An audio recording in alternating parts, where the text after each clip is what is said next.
Now it's my pleasure to introduce our speaker, Mark Woods. As the award-winning Metro columnist for the Florida Times-Union, Mark has written about people and places that might otherwise have been overlooked, and he's written about some grand and well-known ones from a fresh perspective. He's the author of Lassoing the Sun, A Year in America's National Parks. Please welcome Mark Woods.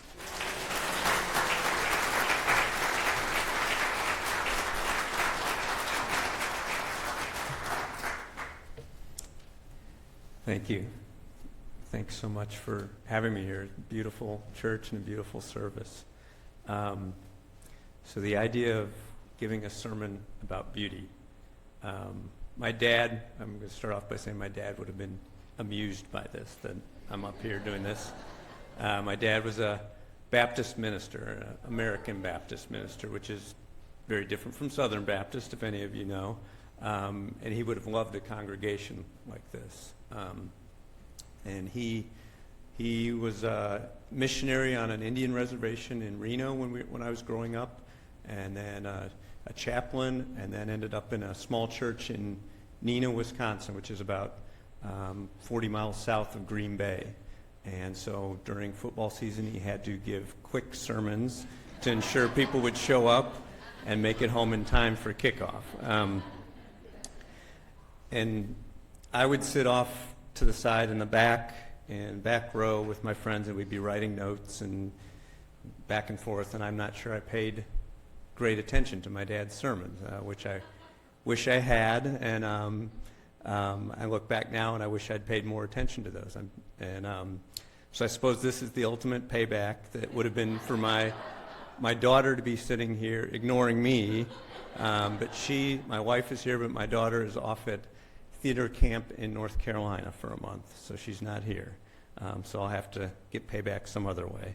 I never wanted to do what my dad did, but I guess in a way I do. I write a newspaper column, which is sitting down and writing and trying to formulate opinions and persuade and make people think. So I guess in my own way I ended up doing what my dad did.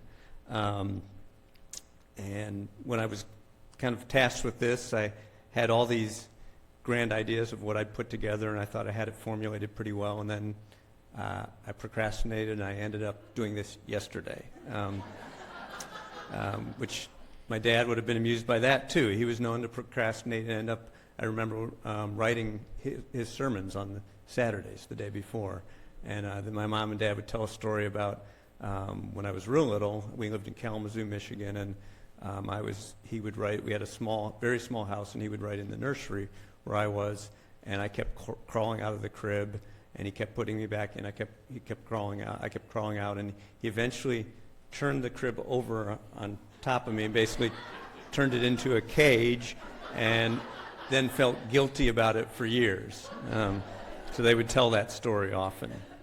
So I think he would have been amused that I procrastinated and waited till Saturday night to do this. But I think I have a pretty good excuse for waiting. I planned to work on it the last couple weekends, and then out of the blue, I've got an opportunity to go to Alaska and Denali National Park, which is something I've wanted to do and hoped to do ever since 2012, which is that Blanche referred to the year I had in the national parks.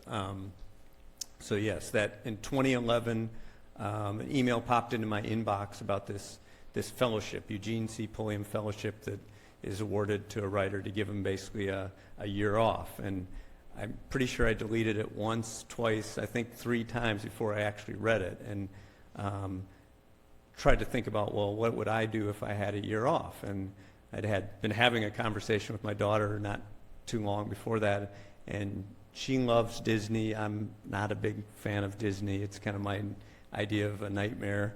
But she said, so what's your Disney? And I thought about it, and I said, well, it's not a theme park, it's a national park. So I think I already had that in my head when this fellowship idea came, and I thought, well, if I had a year off, I'd want to go explore national parks, but they'll never give me a fellowship for that. But then I thought about, well, Ken Burns had just done America's Best Idea. That had been out. It was kind of in people's minds. and the Centennial National Park Service was coming up in 2016. So I put together a proposal basically saying that Ken Burns and Ansel Adams and John Muir and many throughout history had documented the history and the past of our national parks, but what is the future of our parks? What does the next 100 years hold? So I waited until the last weekend to do that. I guess there's a pattern here. Shipped it off FedEx on Monday morning. I thought, well, I'll never win. And then a few months later, got a call from the head of the judging committee, and he had a voicemail for me, and called him back. I thought, this is good. Maybe I'm in the mix, in the running. Called him back, and he said, you're our winner for this year's fellowship. So all of a sudden, I had a year off to go travel to our parks, and people instantly said, do you need somebody to carry your bags? And then they'd tell me their favorite places and tell them where I needed to go. And I'd tell them, this comes back to the idea, I wasn't trying to make it to the 12 most beautiful national parks. I had a plan that I was going to go to 12 parks, one a month, each one symbolizing a different issue for the future. So that was my plan. And I started the year in Acadia National Park in Maine on January 1, which is a little bit chilly, even though I grew up in Wisconsin. I've been in Florida 20 years or whatever. It's actually more than that, isn't it? Yeah, 30 years. The time flies. So that was a little challenging, but it was a very memorable beginning to the year. And that was my plan, to start there. But 5 weeks into the year, in February, my mom, who was one of the healthiest 70-somethings I know, was diagnosed with cholangiocarcinoma, which is a very deadly form of cancer because it's caught very late in the process. And doctors told her she basically had months to live. So that instantly changed my feelings about this year. The project that at first it felt meaningless. Why am I traveling to all these national parks, having this kind of dream year? But the more I thought about it, the more meaningful it became. My mom wanted me to continue it, and she and my dad loved the national parks. They're the reason I loved them. And I thought about how for my mom and dad, nature and faith weren't separate. They were inseparable. Their most sacred places weren't man-made, as beautiful as they would have told you some church in Europe or this church is. They would have said the most sacred spots are spots out in nature, whether it was the Grand Canyon or something more commonplace like the woods near our house in Wisconsin, or the desert that my mom's house backed up to in Tucson, Arizona, where she retired to. So the doctors were right that year. My mom died on June 30th of that year, which is today. So I thought it would be fine. So that was it's the exact, I saw a lot of symbolism that year in nature, in rocks and trees, and even in that fact that it was the midpoint of the year. It felt like it divided that year in half for me, in a good way. The first half was, how do you deal with losing someone you're losing them, and the second half was, how do you move forward with your life? And different people answer that in different ways. In some ways it's their church, some ways it's for me, it was nature, it was public lands, it was the national parks. As my mom was dying and I spent time in Tucson, I would go out and hike some of her favorite trails there in Tucson. After I lost her, I felt like I could still go to the places that she loved and find pieces of her. And unlike maybe a building that might be gone in another 100 years or 200 years, I had this sense this place will be here forever and ever, hopefully. My mom had told us that she didn't want a big memorial service in a church, which was kind of odd because Mom continued to go to church every Sunday. She went to a very interesting church in Tucson that I think probably a lot of you would like. It was came from Native American roots and Hispanic, and it was combined with kind of this influx of folks like my mom, these retirees from the Midwest. So you had one of the most interesting congregations and one of the most interesting actual structures. But she said, I don't want to have a service there. And I remember when she told the pastor that, we were sitting at her kitchen table in her house, and he kind of patted her on the hand and said, Nancy, it's not for you. She kind of stopped and thought about it. Yeah, that's true. We think the services are for those we've lost, but they're really for those of us still here. But we honored her wish, sort of. We didn't have a big service in the church. We had one at Saguaro National Park. Where she volunteered at the visitor center has a big kind of sweeping back deck that looks out at the desert and the mountains. And we had a service there a few days later at sunrise. And in many ways, it was kind of traditional service with a eulogy and hymns. And but then the pastor said we were going to have a moment of silence, but not a typical moment of silence. My mom was a quiet person, as my wife will tell you. Almost takes used to getting. Our family was a kind of a quiet family, I think. And when you go hike with my mom, you just soak things in. You don't talk too much. Maybe talk a little.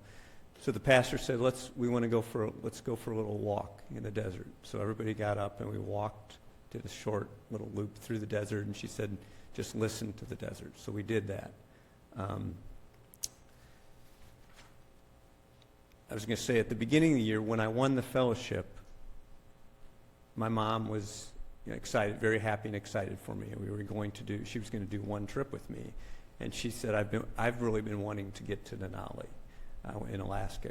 And I said, well, that would fit into this, the tallest peak in North America. The idea of wild, and Alaska probably epitomizes that. So my plan was July would be, of all the different months, would be go to Denali, and my mom would come with me. So obviously that did not happen, and I had to decide at that point, do I go to Denali in July? And I just kind of couldn't bring myself to do it. I actually went the probably polar opposite of that. In July, I went to Gateway National Recreation Area, which is in New York City. So I camped for a week in New York City, and had planes flying overhead, and the mosquitoes were worse. The month before I'd been in Yellowstone, they were way worse than in Yellowstone. And for first couple of days, I thought, what am I doing here? I could be anywhere. I could be in Zion or Glacier, but I chose this partly because I wanted to have a piece to the year involve an urban national park. The more I thought about it, Mom and Dad both were very good about finding beauty wherever they were.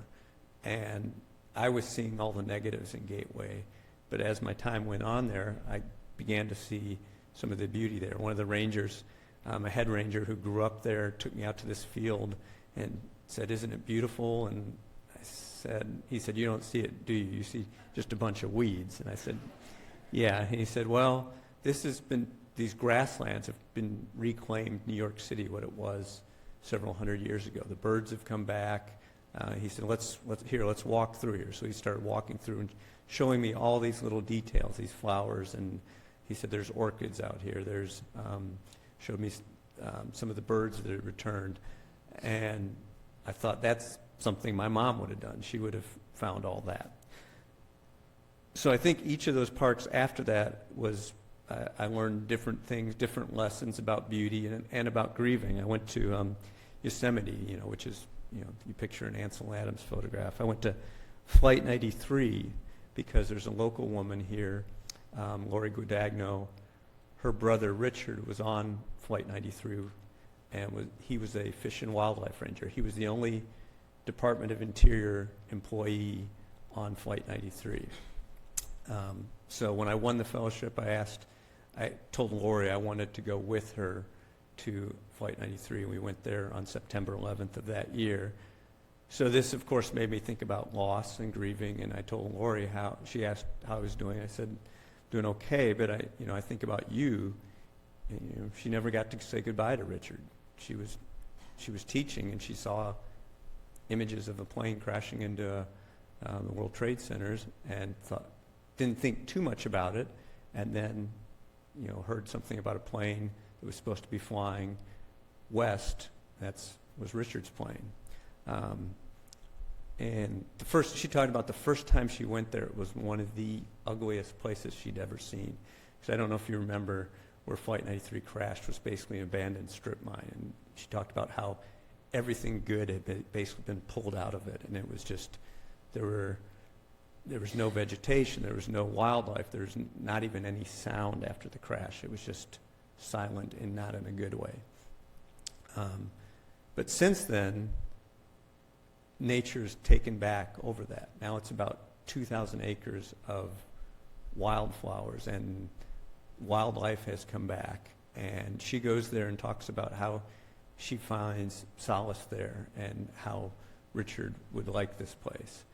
So that, to me, was a pretty powerful lesson. After that, I went to Olympic National Park near Seattle. And I went there partly because there's this place there established called this 1 square inch of silence. This kind of quirky character, Gordon Hempton, he's won Emmys for recording natural sound.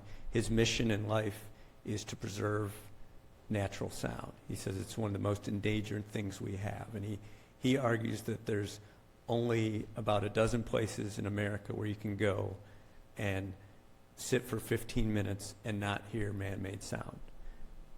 And when he first told me that, I thought, that can't be right. I mean, I could find you I could find a place in Jacksonville, Florida. I could certainly go to Yellowstone or wherever, Grand Canyon. But after he planted that seed, which I don't know if it's good or bad, now I notice how often that is true and how hard it is to find a place like that. So he established this place in the whole rainforest in Olympic National Park where it's kind of symbolic, where he wants to, he says it's one of those places and he wants to fight for natural sound. So I'd emailed him and went out there and hiked to the 1 square inch with him. And he had a little jar there where it's kind of hokey, but you put thoughts in it. You don't say anything. So I sat down and wrote a note to my mom thanking her for appreciating natural sound, that she gave me that gift. In December, I finished that year. When I began the year, I had it all mapped out, but I never knew where I would finish. I ended up finishing in Haleakala in Hawaii, partly because of this nice bookend to a sunrise in Maine to begin the year, a sunset in Hawaii, but partly because of the mythology. Once I learned about what the local mythology of Haleakala, this big dormant 10,000-foot volcano, is that the demigod Maui, this little boy, his mother had said she didn't have enough time to get all her chores done, all her work done. So one day in the middle of the night, Maui snuck up to the edge of the volcano and took some twigs from a tree and he made a lasso. And then he lassoed the sun as it passed over at sunrise and pulled it down.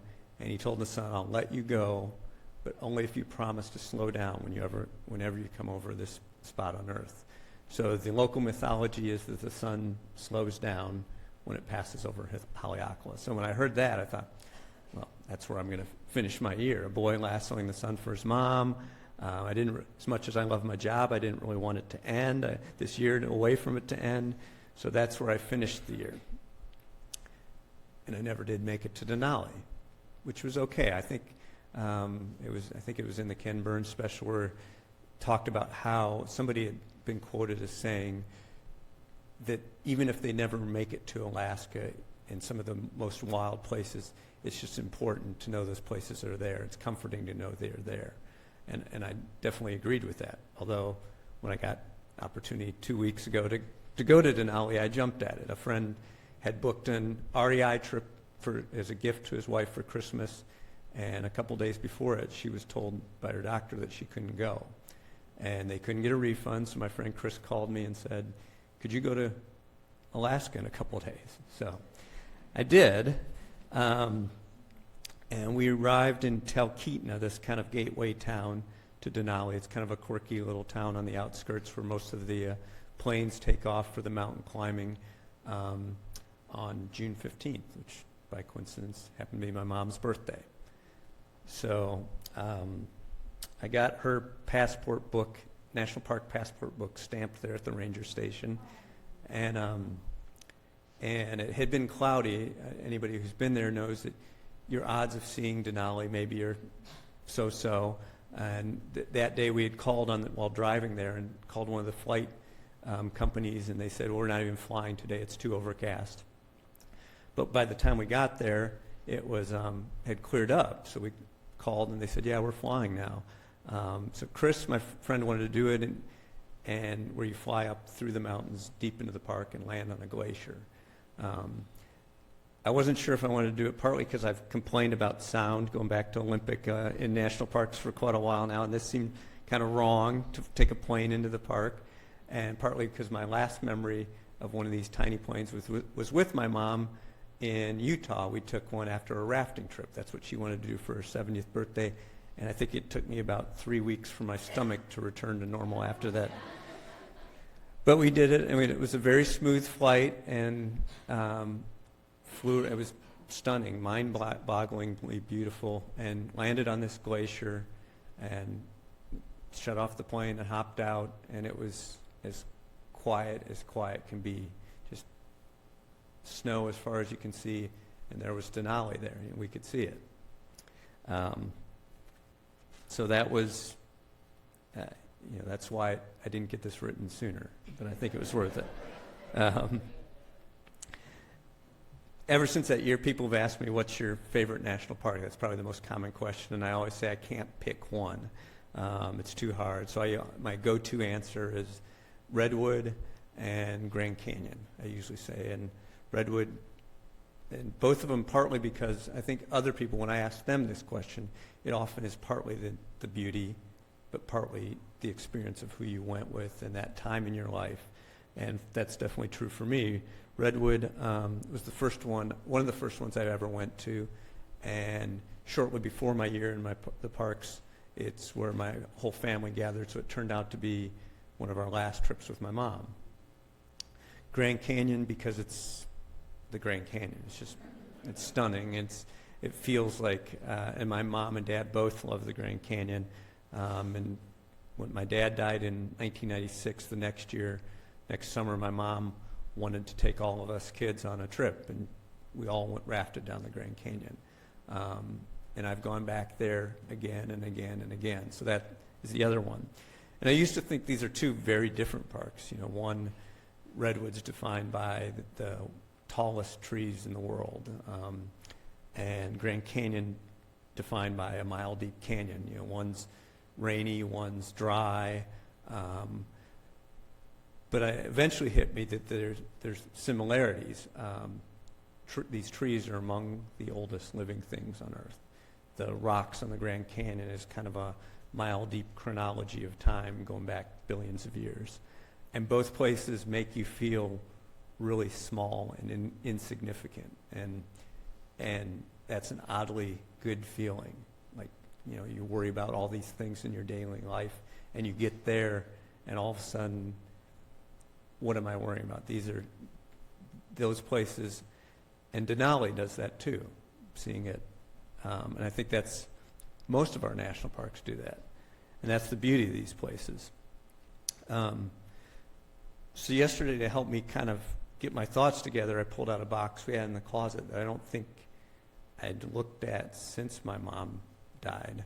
Because as we split up things in our house, this was a box full of kind of my dad's writings, and he had a box full of these 3x5 note cards, which I guess before Google, it was thousands of these where he'd write down favorite quotes, and they were everything from Bible verses to passages from books, a whole bunch of Shakespeare. One year, I think he devoted to he was just going to read Shakespeare, every work of Shakespeare. And then there were a lot that dealt with nature. Walden Pond, Thoreau, let us spend one day as deliberately as nature. Benjamin Franklin, he who plants trees loves others. Another Thoreau, a taste for the beautiful is most cultivated out of doors. So there were those. I had fun going through all those, kind of getting a glimpse of what struck him as important. And then there were all his sermons, which he would meticulously type. And this was, I think about how this was before computers were, but so it was, and they were really, really good. I should have paid attention years ago. They were about everything from, I mean, it's still very relevant. There was some about race. There was some about immigration. There was some about, there's one that was about, it was the bicentennial, about what makes a nation great, what makes America great.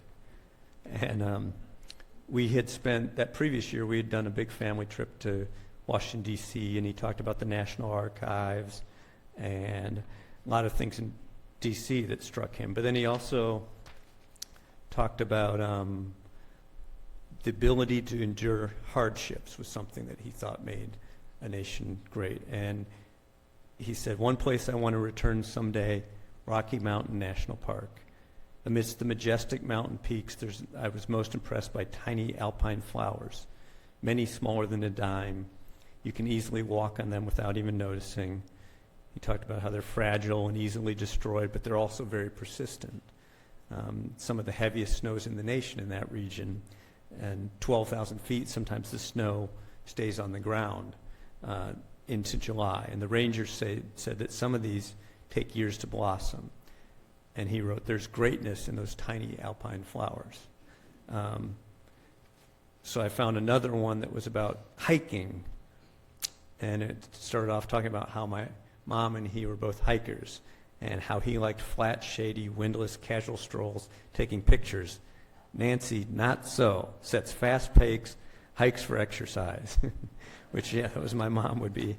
We would be worn out by hiking with her. And it talked about how the previous year, this was when I was off in college, so I had an excuse for not remembering this one. But it talked about how they had done a vacation and they had gone to Maine, to Cadillac Mountain, and climbed to the top of Cadillac Mountain. So it was neat to see that. And then there was another where he referred to Mount McKinley, which it was renamed in 2015 by President Obama, reverted to Denali, its Indian name. But my dad talked about how someone had once said it's maybe best seen from the distance, like if up close it's shrouded with clouds, and that sometimes things are best seen from a distance. And I'm not sure I agree with him now on that one after having seen it up close.